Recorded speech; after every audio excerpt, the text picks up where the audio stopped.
is in place, and there is no evidence that the administration or the Congress or anybody else is requesting that we do things other than what we think is the appropriate thing, then what the relationships are don't frankly matter.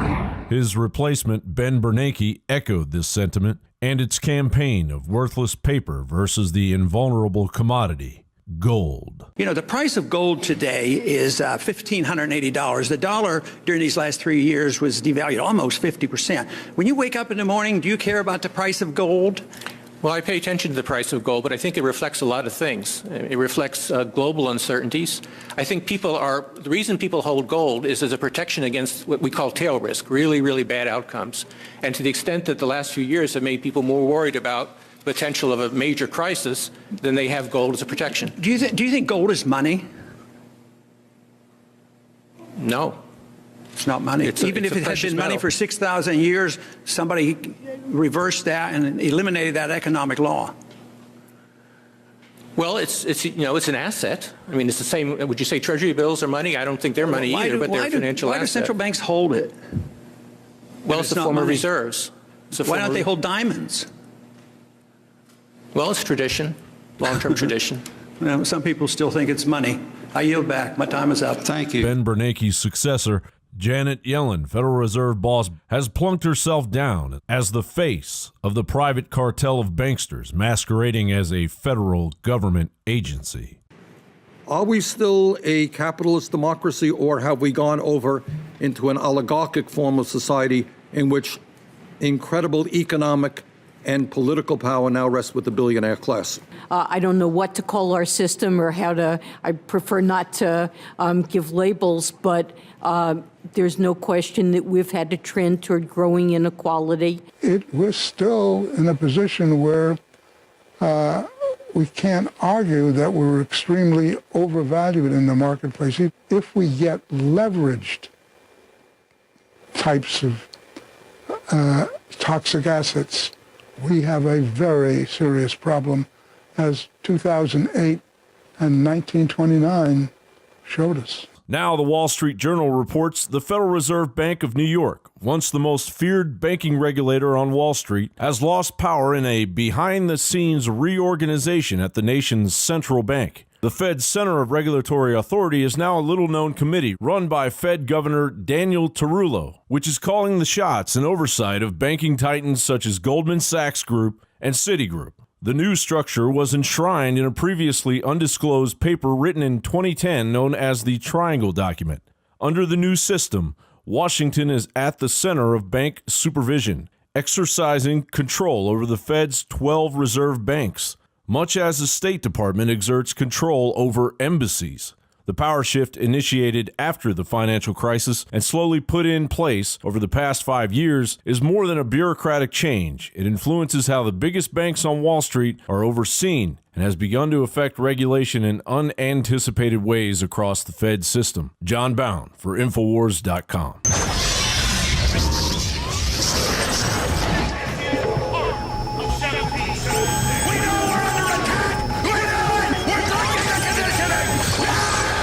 And it's not just military drones that you need to worry about and who they're killing. We have a whole domestic drone program that's coming here, and we've got drones outfitted with tasers and pepper spray bullets and shotguns. In fact, Alex's son Rex produced this report about drones and talking about all the different implications they have here domestically. Here's that report, and then we're going to go to break, and we'll be back with an interview from today's show of Barrett Brown, basically eviscerating the government, a self-proclaimed anarchist who's speaking out from jail. Stay tuned. It's the INFOWARS Nightly News. Hi, I'm Rex Jones, and this is a report about drones. What are drones? What are their uses in today's society? Will they make humanity obsolete compared to the new age of robotics and computer chips of tomorrow? What exactly is a civilian drone? A civilian drone is a drone that won't attack you, spy on you, or tase you in any way, shape, or form. These civilian drones normally go for a non-threatening look and style and approach, like this little thing over here. They're used in filming, photography, and just old plain recreational fun. In the media, drones are becoming more and more popular. Using drones in films is actually one of the #1 new filmmakers trends that is going on in the USA today. Later, we're going to have an expert veteran drone operator come on the show and have him explain to us all the little quirks and kinks that these drones have to offer. Before we go to our expert, I would just like to explain to you a few facts about drones. A drone, as Wikipedia and Webster describe it, is an unmanned aircraft or ship guided by a remote control or onboard computer. When operating a drone, the owner must have a direct line of sight. The direct line of sight allows the owner of the drone to fly it safely and to make sure he does not get disoriented. Now let's take a look at the job market. With more and more drones being spat out of factories, the jobs are opening up. Amazon is looking for drone pilots to drop gifts off at people's houses.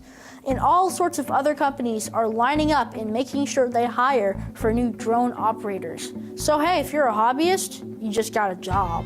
Now that we've covered the basics of drones, let's go to a real expert.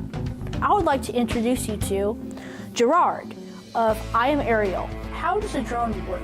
Surprisingly, the technology of drones is a lot like cell phones. Basically, cell phones have a GPS. They have what they call an IMU, which tells you its orientation. They have a compass. So basically, these are the same kind of things that you find in a drone, a GPS internally. You'll have a compass, exactly. Here you'll have a place where you can attach your camera. So really, the technology is very similar to a cell phone. When I'm looking at this is a battery, right? Yep.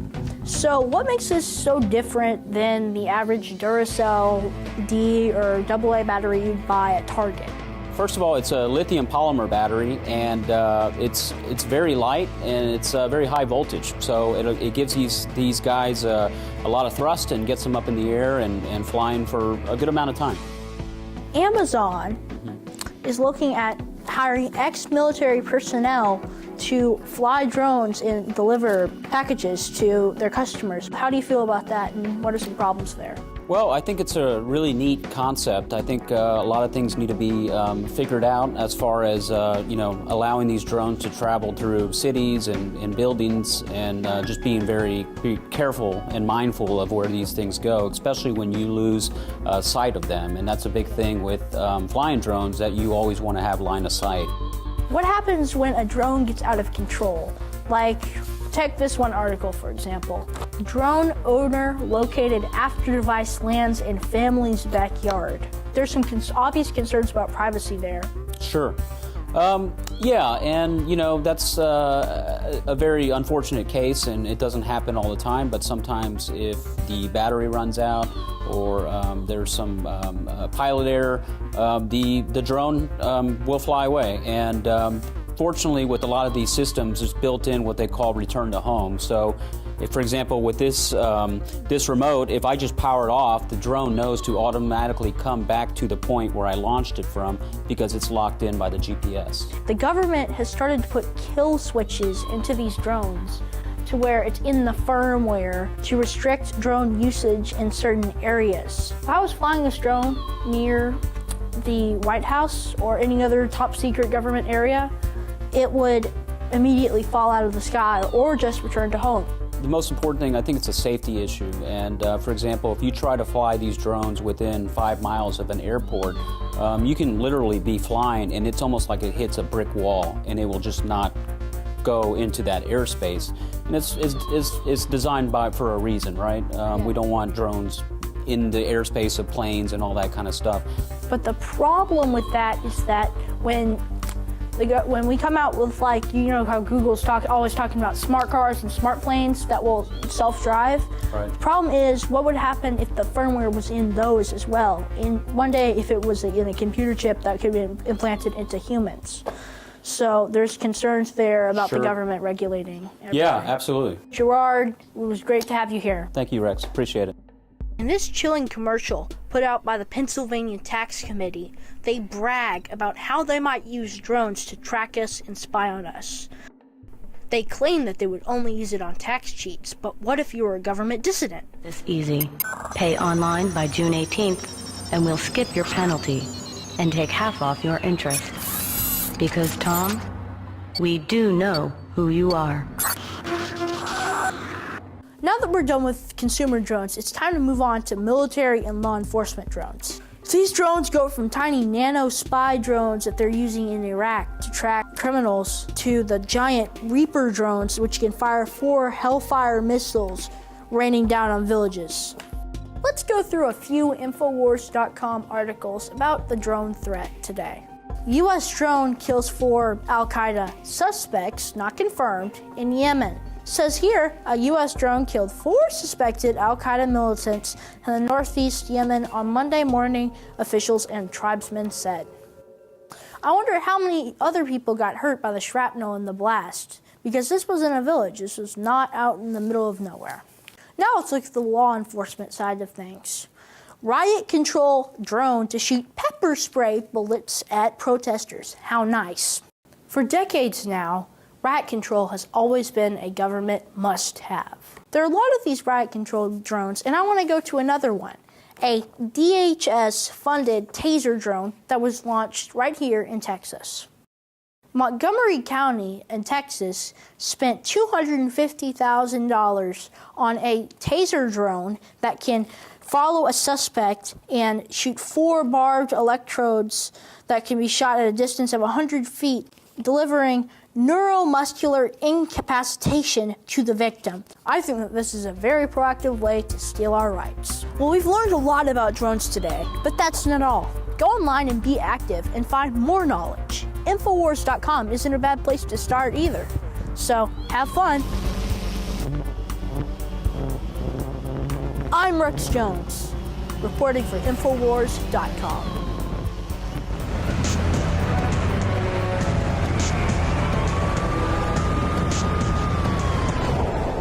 Another major health threat, this one in Toledo, Ohio, where everybody in the entire city has been told not to drink the water. Ohio's governor declaring a state of emergency. Did you know that the average person uses about 80 to 100 gallons of water at home every single day? If there's a water emergency, will you be prepared? Panicked residents forming long lines throughout the day. We're here at a supermarket in Toledo. You can see the shelves empty where water once was. To stay safe and healthy during a crisis, you must have access to safe, clean water. Water which will not be available at your local grocery store. There's a mad dash on right now to stock up on supplies. The ProPure Pro 1 G2.0 water filtration system is a must-have for every modern, independently minded household. Protect your family's safety during an emergency. Go to InfoWarsStore.com today to purchase your ProPure Pro 1 G2.0 water filtration system or call 1-888-253-3139. Introducing Secret 12, the new InfoWars Life vitamin B12 formulation. Most forms of vitamin B12 are highly processed and synthetic and could not be properly absorbed by the body. That's why for real results, so many are having to turn to painful B12 injections, which are known to have higher absorption rates. Now, InfoWarsLife.com is excited to announce that we can bring you our most bioactive, powerful form of B12 that has been developed with our exclusive perfected process. Secret 12 is a binary of nutramedical grade, bioavailable coenzyme forms of B12, methylcobalamin, the same kind used in B12 injections, and adenosylcobalamin. Secret 12 is simply taken by mouth, right on the tongue, and then swallowed. No needles, no injections. Don't take my word for it. Try it for yourself. Discover the secret. Secret 12. Secure your revolutionary Secret 12 formula right now at InfoWarsLife.com or call 888-253-3139.